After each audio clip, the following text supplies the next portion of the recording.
Julia, you're feeling better. Feeling better. Yes, thank you. You've had strep throat. That is not fun. No, and it's funny. I guess I didn't realize adults I get that, but here we are. Yeah, it's nice to have, something other than COVID for a change. So, okay, that means your immune system is just waking up, which is not a bad thing. That's true. That's true. And speaking of waking up, we want to talk about a subject that I think we all need to be awake for, which is how do you determine profitability per project? I do not know a lot of interior design professionals, and I know thousands of interior design professionals, but I do not know many who can tell you what their profitability is per project. Why is that even important, Julia? So I always tell all of our clients before they take a project on, right? It doesn't make sense to, even if you're short on cash flow, does it make sense to take on a project if you're going to lose money? And the answer to that is, right, of course not. Why? It would be a complete waste of your time. And how do you evaluate that? And you should be always evaluating that in two different buckets in terms of are you making profit on product and are you making profit on your time? To be able to make profit on your time involves you to track it, which we know is I think a difficult thing to do. I'm sure you could relate to that. I mean, I'm in the time tracking space myself. It's on that task list, There's but so much resistance to that. And I it's so don't funny. So much understand resistance. it. I just personally, I don't understand it because when I'm tracking what I'm doing, I know I'm going to recoup revenue for that amount of my resource of time. But there are so many in the interior design industry who say, I'm just going to do a flat fee and then I don't have to track my time. And that's Exactly. like, Yeah. isn't that just a total race to the bottom? Like, there's really no way around it. Whether you do a flat fee or Yep. an hourly fee, you have to track your resources on a Well, project. and so if somebody said like it's funny, yes, that's such a big one. I'm going to charge a flat fee. Well, then the answer is, but how do you know how do you know you estimated the right flat fee? What if you were way off? What if you said $50,000 as a flat fee, but it took you 100 hours more than the $50,000 bucket, right? So you need to understand what your time is worth. And tracking time for yourself is I think, a different conversation slightly than having employees track time, because you should then be using the analytics on employee time tracking, not only for profit, but to also understand how, not resourceful, but how productive your employee is, right? What's their billable versus non-billable ratio? And especially, so forget administrative staff. And you shouldn't be overloaded on administrative staff in a design firm anyway, right? Because they're non-billable. So they're sucking out all the profit from the business. Well, and I Not all, think if they're that's not doing stuff. something administrative, which client are they doing something administrative for? In which case it's Exactly. billable. Yep. So, It's, our philosophy is very little non-billable time. That's exactly.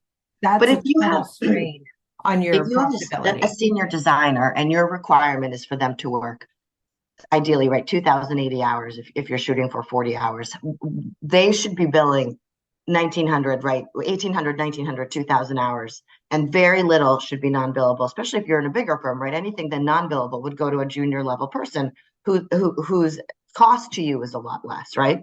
So if nobody's tracking time, I mean, you're just sort of like shooting in the dark, right? To say, well, this sounds like a good number. I think we'll make money. And then not only are you saying, well, okay, this sounds like a good number, I think you'll make money, but at the end of the project, you have no clue. Did it Right. actually cost you, right? Did you spend so much extra time on it that it actually, you're paying your staff to keep the project going and happy? Right. And I know what happens in most cases. They wait till the end of the year. That interior design professional who has that attitude of, I don't have time to track time. I'm just going to do a flat fee. They wait till the end of the year and the accountant says, whoa, you made after a year of full-time hard work, assuming tons of risk and liability, you made a whopping $30,000 to take home, which is the same amount you would make if you worked at Starbucks. Yes, Literally. yes, yes. That's So a way to it's put it. there's just no way around it. You have to slow down enough to understand the resources you're putting into every project, and then you have to analyze whether or not you calculated correctly. If you've done a flat fee, you have to do that analytics. And I mean, it's funny that I think that's a really great way of describing it to the design, right? And I tell whether it's a smaller firm or a bigger firm, if you're not billing by the quarter hour, you don't need to ask. yourself or staff to track by the quarter hour. But every Friday before you check out at 5, think about your week and allocate your 40 hours and try to even bucket it slightly as to, right, some of it was site meetings, some of it was searches and selections, some of it was expediting, some of it was construction admin. I mean, I don't know, it's going to depend on your firm. And then once you're able to bucket it and then at least assign it to the client. And again, take billable, non-billable out of it, at least for right to start somewhere, get a frame of reference for yourself. Even if you do that on a small project, most of the time, right, anybody who listens to that advice and then says, even if that small project is a flat fee, it's really mind blowing to know how much time you spent on actual design work. And then right, procurement is a whole separate animal, and product profit is a whole separate animal. And so how do you charge for that within your firm? Do you do a flat markup? Okay.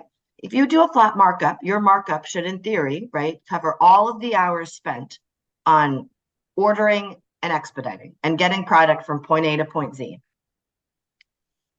And that also goes right back into time tracking, right? Because you should be able to pull a report out of any software, in theory, to say, okay, this was how much money I made on product, but how much time did it take me to order that product and get it delivered to the client on a big install or a small install? So we would track the time it takes separately and independently, and that would be part of design fees. And then we would charge our markup or discount, whatever, with our clients independently. But what you're saying is both of those metrics are important at the end of the project to be able to go back and say, yes, I delivered all this product and I made this handsome profit on it. Because if I didn't, I'm not just losing the opportunity for income, right? It's actually costing me money. Costing me money. Yeah. Can you talk about that? Because I see that a lot. Designers will sometimes say, well, I'm going to do this for a few more years. I'm building sweat equity. I'll worry about that later. I'm just getting some of this experience under my belt. But I spent a lot of years actually losing money, which I was able to do because I had a partner who had a good income. So I was able to worry about it next year. Talk to us about the cost of not being mature around the financials of your business. So I think what you said is also a great point, right? So you have some of these, some designers who are learning and they are saying, okay, well, I need to take this project. Even if it costs me money, I need to take this project. It's a great learning opportunity for me. But going back to what you just said, but you'd be better off working at Starbucks. You'd make more money. Right. I think you have to understand when to be able to take a project and when at the end of the day, be able to walk away and whether or not that's the right client. And forget sort of big or small. You need to be able to take it and not lose money. And so how do you do that? And if you're evaluating, for example, the procurement fee, so if you're charging 35% markup across the board, actually, let's back that up. Let's say you're charging 25% markup across the board and it's a smaller project and you wind up, and then there's some mistakes. So whether they're measurement mistakes or whether they're upholstery mistakes, or there's damages, and you eat those costs because you have to make the client happy. And then when you're reviewing your product profit, you're like, oh my gosh, not only did I eat away at any product any margin that I had, I also spent all these hours getting this product delivered that was damaged and had to be refunded, and you had to coordinate with, A, B, C, and D. And then at the end of the day, you're losing money. And so then what happens then when a great project comes along? And let's say you did do relatively well on that project. Maybe you didn't kill it, but you did relatively well. Any profit that you had on that project, right, goes to cover yourself on a not so profitable project. So at the end of the day, what's the point?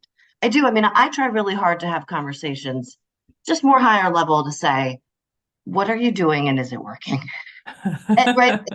And that's a very open-ended question of, honestly, what are you doing? How are you pricing? And is it working? And forget flat fee, forget hourly, square footage too. I actually really like that model. Some people are doing a percentage of total FF&E spent. That's a great way to do it too. All of that though circles back to how good is your record keeping and how good is your time tracking? Yes, again, no shortcuts. This is one of those eat your vegetables messages, right? There's just no way around the fundamentals. And I would say the problem with asking most interior design professionals, how did it go? How did you do at the end of the year? Is they're not going to give you an answer based on metrics and facts. They're going to Yes. give you an answer based on how they feel. Like that's what it was great. I had a great year. I did this client and that client, and we got along really well. But when I go back and I look at the numbers, it's like the numbers are not matching how I felt about the product, about the project. Does that make sense? Yeah, yeah, that's I think too. That's another really great point. So training ourselves to pay more attention to the metrics and the metrics alone can also be beneficial. But I think it's hard, right? So a lot of interior designers are not math, right? Is not in their left or right brain. I always forget which side of the brain is. um, and I think it's really hard for them. And I do think a lot of them go based off, well, I think I did, right? I think I did really well. I think that project was really profitable, but they may not necessarily want to put the habits of understanding if their pricing structure is working for them. And I think that'll hurt them. If you're trying to shoot for growth, that's going to stifle you in the long run because you're never going to be able to have a reference point of looking back. Yeah, and I think when you're not doing it, I can speak for myself. When I wasn't paying attention to those metrics, it all seemed scary and murky and unknown and almost unknowable. Once somebody sat down with me and broke it down, I'm like, okay, this is not nearly as hard as I thought it was. A, and B, you mentioned software. Most of us have software. Any good accounting software is going to run all the profitability reports you need. And failing that, you probably have a bookkeeper or an accountant who can provide you with those reports. So there's lots of ways to get it. I often think it's just about that strategic pause. Stop what you're doing and build time into your schedule for analytics on a regular basis. Yeah. And even so, are you going to look at profit every single week? No, probably not. I mean, you could tell yourself you are, but you probably aren't. I do think it's most important to try to, if it's a really big project, you should be doing a check-in. But if it's a 6 months, something like that, then you really should be trying to look at it monthly, maybe again quarterly, just depends on the size. But at the end of a project, really sitting back to say, okay, what did I do well, and where did I make money in terms of, is there a particular category of goods that I'm really good at? And it's funny, I use this example all the time because it stuck with me, and it's from years ago. And we worked with a showroom, and they made pillows, So it was an interior designer who opened a showroom, and so she had a lot of residual fabric, right? Remnants, I think is the right. Yeah. So she had a lot of fabric remnants, and it was really expensive fabric. The client already covered it, paid for it, and so she was making extremely expensive pillows and selling them at a relatively good pace. And so once you looked back at a year, or again a quarter or half a year, we understood that our margin on pillows was like 200-300%. We were making thousands of dollars on pillows a month. And so that really became a category, a revenue stream that sort of was unpredicted and had a really great margin and was able. So if you were slow in the showroom one month, but if you could move pillows, you made more money on pillows sometimes than you did a wing chair. And so if your reports are solid enough where you're able to and extrapolate information to say, oh, wow, I could see sort of time and time again that I do really well selling custom sofas. And I don't, and is it because your design is really great? Is it because your upholsterer maybe is really cheap, so you have a really great markup? Okay, maybe. But is there a category that you're doing really well on? And how do you expand that category? A lot of times I do think it's custom pieces. A lot of designers are really great at antiques and are really great at sourcing, right? So that's another way for them to maybe make up some margin that they weren't necessarily expecting right out of an original budget out of the gate. We did some of that analytics years ago. I think it was around 2009 when it was very quiet in the interior design world, I must say. So we had time to go back. And I saw immediately, like any time I used fabric, I had such a good margin. And when I didn't use fabric, I had less of a margin. So that meant that 2009, 10, 11, when all we did were kitchens and baths because of the economic, shutdown, slowdown, whatever, those were less profitable years for me. So, but if I hadn't taken the time to do that analytics, I wouldn't have known that. And now I'm well aware of that. So now when we get approached just to a kitchen or bath, we go, nah, I don't really think that's our thing. That's not what we want to do. We want to do the whole house top to bottom, but I never would have known that. So looking at those categories, I think is really important. I'm glad you brought that up. But what's the value? What else is the value of knowing per project profitability? What else can I glean from that? Are there comparisons, like every time we do a whole house, we make this much profit, but when we only do a kitchen, it's this much profit? What are the kind of things we're looking for comparing per project profitability? That's a lot of P's. Yeah, that is. I think if you understand, so if you're doing a whole house construction top to bottom and FF&E, and let's assume you're working with an architect, and at the end of that project, you stand back and say, okay, well, I made X amount of dollars, whether that's zero to a couple $100,000. You're then able to say to yourself, wow, that project, it was a really great experience. I could have made more money. How do I do a better job moving forward? And you're able then to bucket those types of similar jobs to say to yourself, I did really well on my design fee. I tracked my time. My flat fee wound up coming ahead, right? I did great. But when it came to the purchasing budget, I shit the bed, right? My markup was too low, and I didn't do a good job pulling resources or doing my searches and selections. I didn't have the right vendors that I really should have had relationships with, or I wasn't buying fabric by the bulk because I didn't know that existed. So I couldn't get the margins on fabric, et cetera. So you should be able to say, or be able to bucket your projects to be able to look back and moving forward, understand what you should be doing better or differently to some degree, right? I mean, every project, as we all know, has its own hiccups. And they may not necessarily be yours, right? You may be working with a GC or an architect who's causing those hiccups, but you should be able to build any type of mistakes, give or take, right, into a fee of some sort.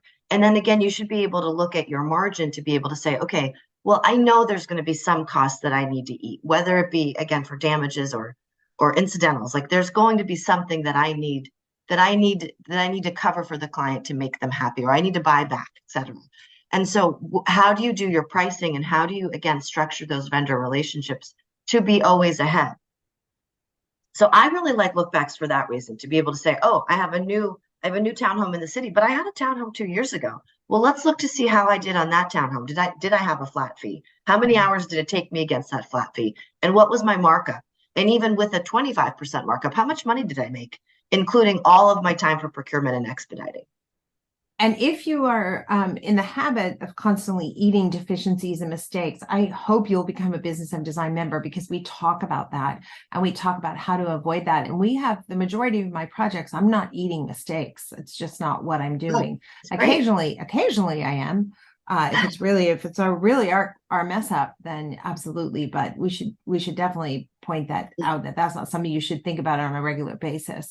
But I like what you said about being able to create these buckets and categories, and to be able to also look back and say, we took longer on this townhouse than that townhouse, or on this project than that project. What's going on there? Because you mentioned off the top of the show something about efficiencies. I have noticed, I think it's Parkinson's law, the amount of time you have for a task is the amount of time it will take you to do the task. In other words, if I have 28 hours to source product for a client, I'll spend 28 hours sourcing product for the client. But if I have 7 hours, I will get it done. And we're just finishing an installation today, as a matter of fact. And we had so little time to source for styling because of a whole bunch of reasons. And I cannot believe how fast we have been able to pull this together. I mean, it's been insane, but it's been insane for 3 days instead of for 3 weeks. You know what I mean? So I think that that's important too, to constantly be pushing yourself to be more efficient and effective at the tasks you're delivering. Well, that's I don't know if you procrastinate. I think I do sometimes, not always. I think it depends. But right, if you're a procrastinator, right, you'll get it.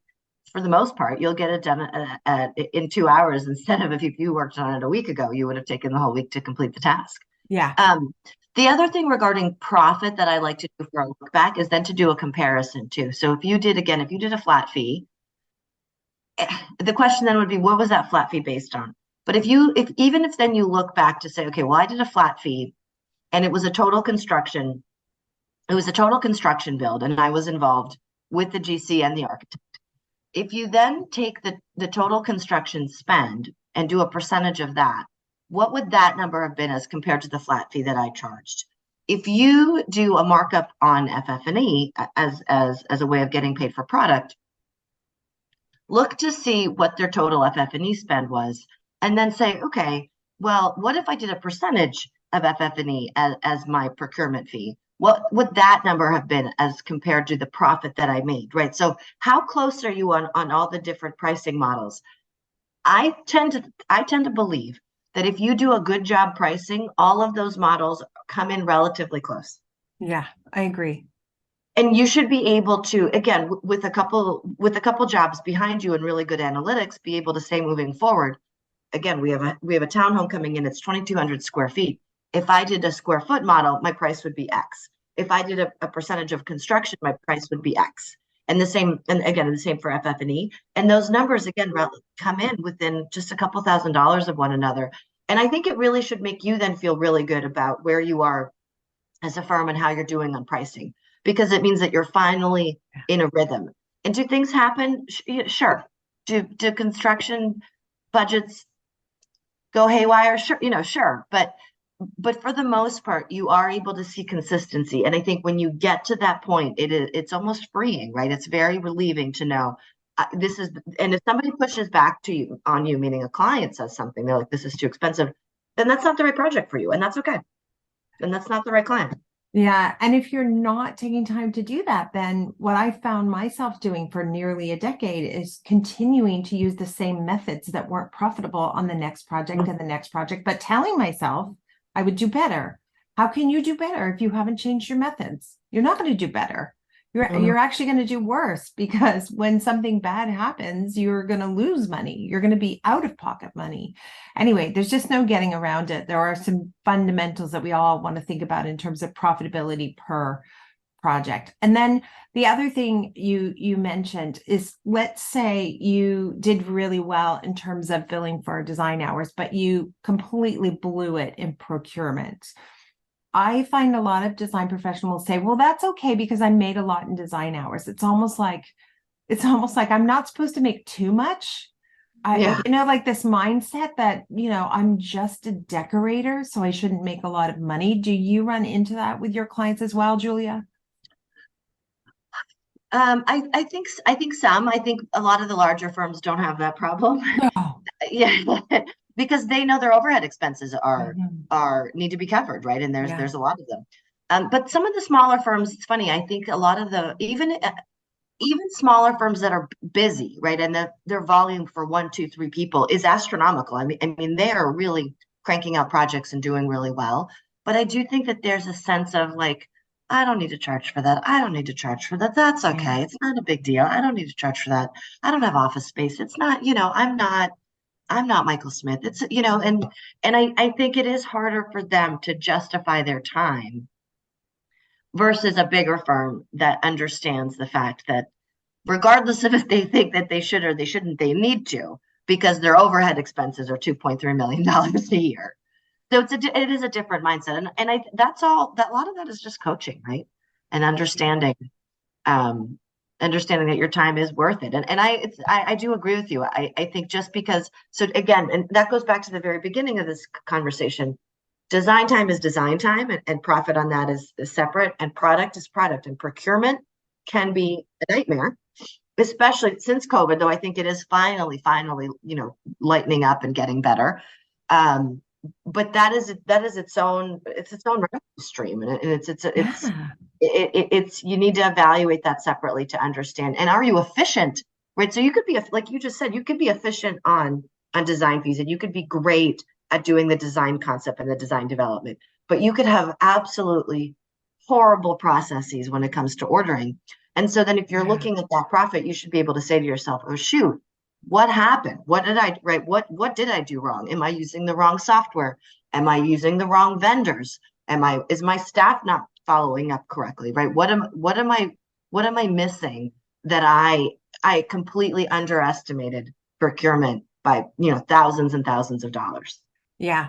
And I would say you're right that procurement is tedious and time consuming, but remember that it's also tedious and time consuming for the client, which is why they're hiring you. So, that's part of the deal. I'm going to do this tedious, time consuming thing better than you can do it, but I am going to charge you for that service. And I'm going to charge you for the risk and liability I'm going to assume on behalf of you for taking on that task. Right? It has to be profitable. Everything you do must be profitable, or don't do it. Do play tennis, do something else, Well, and I think it's interesting. I think firms who do a good job explaining to their end clients about how tedious procurement is, because you have some clients who'll say, well, I'll receive that. I'll receive that. Well, I'll do that. I'll do that. But you have to do your part in the contract phase to explain to them, no. You don't understand, right? You can't receive a drop shipment. They'll only drop it to a warehouse, right, with a garage door. You simply can't receive it. And if you'd like to rent out space and receive it and wait there for 7 hours a day, by all means, you do that, and I won't charge you for it. That's all on you. But I think you have to explain to clients what that procurement process is. And we have some firms who do a great job, and forget even in their contract, but verbally they're explaining to clients what that means to get product from point A to point Z. And so then the clients can understand, oh, I didn't know that. I understand that. And you're coordinating so many vendors and so many receivers and warehouses, right? And upholsterers and the fabric vendors and everything. And if the client can understand that, I think they have a much better handle and acceptance of a markup. Yeah. And inspecting goods on receipt, right? Yes. Like if you receive something and you didn't notice that there's a big scratch on the side, 2 months later, 3 months later, when you're ready to put it in the house, it's too late. You own it with the scratch. So yeah, you're absolutely right. I always tell designers to have some horror stories ready to go. When you get to this category, explain what can go wrong when the client receives goods themselves. And it's not very hard to convince them to leave it with you in most cases. Agreed. Oh my gosh, such a good conversation. And, Julia, we love to end every episode with something we call design intervention. It's just a great piece of business advice. It doesn't have to be related to profitability per project, but something you think that's like a North Star you live by. Across industries, across the board. Sure, yeah. One of my favorite sayings that I read it years ago, but it really stuck with me is, if you're not growing, you're shrinking. And I love that saying because it's so true, right? If you take a step back and think about it, if you're not growing, right, you're shrinking. You're not, and not necessarily revenue, right? But even process growth or efficiency growth, emotional growth, anything related to that is so true. In relationships too, I mean, personal and professional. If you're not continuing to expand yourself, your resources, who you are as a firm, who you are as a person, you're sort of taking a back seat, right? I think that's so relevant to what we're talking about today, because you mentioned, I don't know, 20 or 30 areas where we could fine tune process and fine tune what we're doing to expand just even a little bit in each category, expand for efficiency or expand for profitability. And I know what we do an exercise at Business of Design sometime about the power of 1%.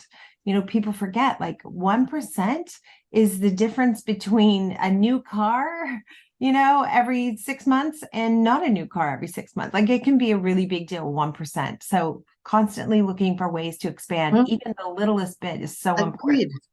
And in different areas, right? Again, not necessarily revenue. The revenue is important, but even if you say to yourself, well, how can I grow in process, or how can I grow in my client contract, or how can I grow in my client relationships? How do I make clients maybe feel that they have more value or something like that, right? And I think you could consistently just expand upon it. But anyway, I wish I knew where I read it from, because I would love to go back to it, but it's been so many years, and it always just stuck with me.